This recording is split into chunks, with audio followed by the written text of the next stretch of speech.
But I'm trying to remember that some of the time, Jim came down to Washington a couple of times in those days.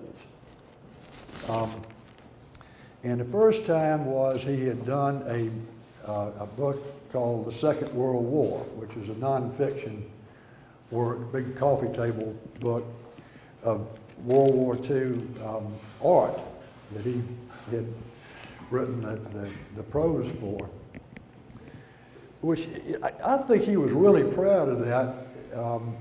And I can tell you, I had a personal experience, doing nonfiction prose. Sometimes, especially if you're a novelist, is a lot harder. I mean, because basically you have to stick to the facts. And a novelist, you can do whatever the hell you please.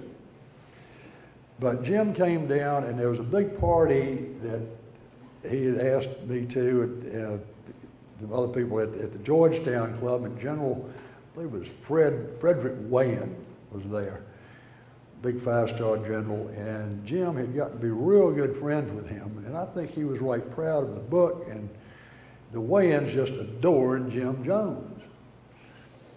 And we had a nice time then, and then another time, right shortly after that, he came back to Washington because he wanted to take Jamie, who's Kaylee's little brother, on a trip to some of the Civil War battlefields, and he did. He took him to Gettysburg and Antietam, and then I guess came to Washington just to show him Washington and all that, you know, the monuments and so on, and wound up over at my place. I lived over in Alexandria, Old Town Alexandria, there on the river, and it happened to be George Washington's birthday. Now, I know everybody gets a holiday on George Washington's birthday. Well, let me tell you something. In Alexandria, that's where George Washington was born. It is a big deal. He was born at Mount Vernon, which is right down the street. And, you know, everywhere you go in Old Town Alexandria, George Washington drank beer here, he slept here, he got his false teeth made here. And by the way, his false teeth were not wood, they were made out of a rhinoceros tusk, I think. And, but anyway, when they had the parade, this was a serious parade, and everybody in the little city turned out. Well, it came right by my house. And my house had the living room was on the second floor, it had French doors, and it opened onto a balcony. And they had like a high school marching band. They were all dressed up like George Washington, had a powdered wig on and playing the tubas and everything. And then they had that crack unit from Fort Myer, I forget what they're part of the 1st Division, I think, but they're the ones that bury everybody. Oh, when the president dies, you get buried by them. And they're all dressed up in their blues, and they got the horse that goes with the boots go the wrong way. And they were there, a whole platoon of them.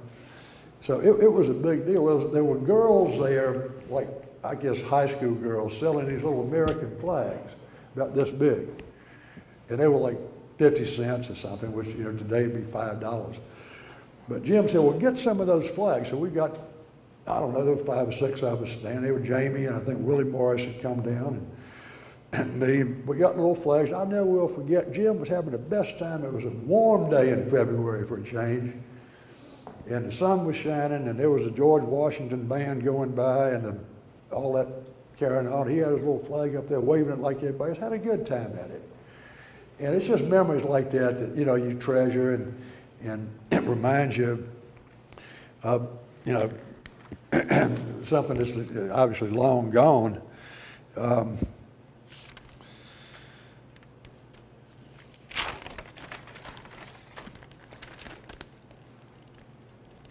I do remember that next year was when Jim really started getting ill. And at that point, I was kind of running out of money. I had my contract, and I was working on that book, but I took a temporary job with Newsweek just for a few months. And so it was as much in Washington as I was out there in the Hamptons. But at that point, they'd gotten a little elevator so he could ride up the stairs. It fastened onto the stairs. And that told me that there was something pretty bad going on because he couldn't walk up the stairs. And it got worse. I kept up with what had happened, either by phone or if I was there. But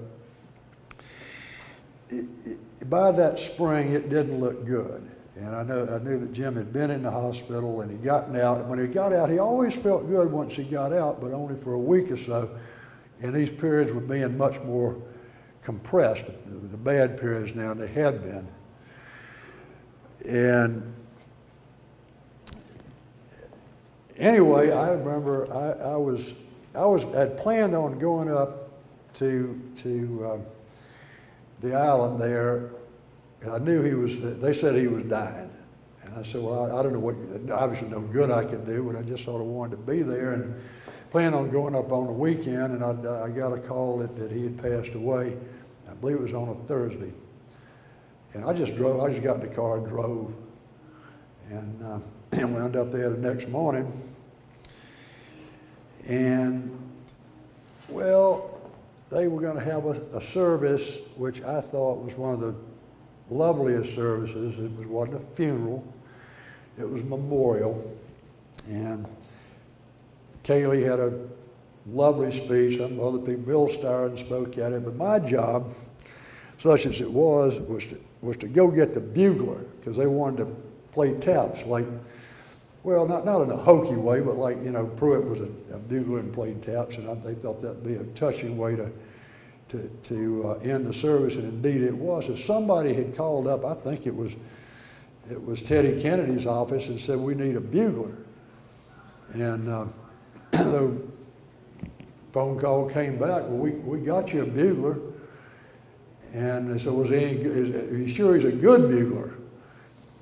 And the word from the Army said, he came back, he said, he's not only the best damn bugler in the Army, he is the best damn bugler in the world. That's fair enough. So I went and fetched a fellow. He was down at the airport there in Long Island. And nice guy, was Sergeant Mestrangulo or something like that. And so the next morning, he was staying with us over at Adam and Irwin, and we had a place over there on the Georgia Pond. And I remember getting up the morning of the service, and yeah, I'd like to say it was the crack of dawn, but we didn't get up that early. But whatever time it was, we heard this gorgeous musical instrument playing, and the bugler, of course, he'd gotten in his full dress blues, and he'd gone out right to the edge of the pond where all these swans and geese and so forth. He was playing French taps to warm up. Now, French taps are different from American taps. And then he warmed up with his American taps, and there wasn't a dry eye in that little house for there, because we took him over there to the service, and that was a touching thing. It was heart-wrenching for everybody, especially Kaylee and Jamie and Gloria. And then not too long after that, there was a little funeral service, burial service, I might say, at the little local cemetery right down from Chateau Spud. And I remember there wasn't a lot of speeches. Irwin Shaw, it was a gorgeous day, and Irwin said, well, Jim, he said, it's a pretty day, and the flowers are blooming, and I think the birds are singing, and the great adventure's over, and that was that. And everybody repaired to Bobby Mann's bar and drank whatever they wanted to drink, and that's the way Jim would have liked it.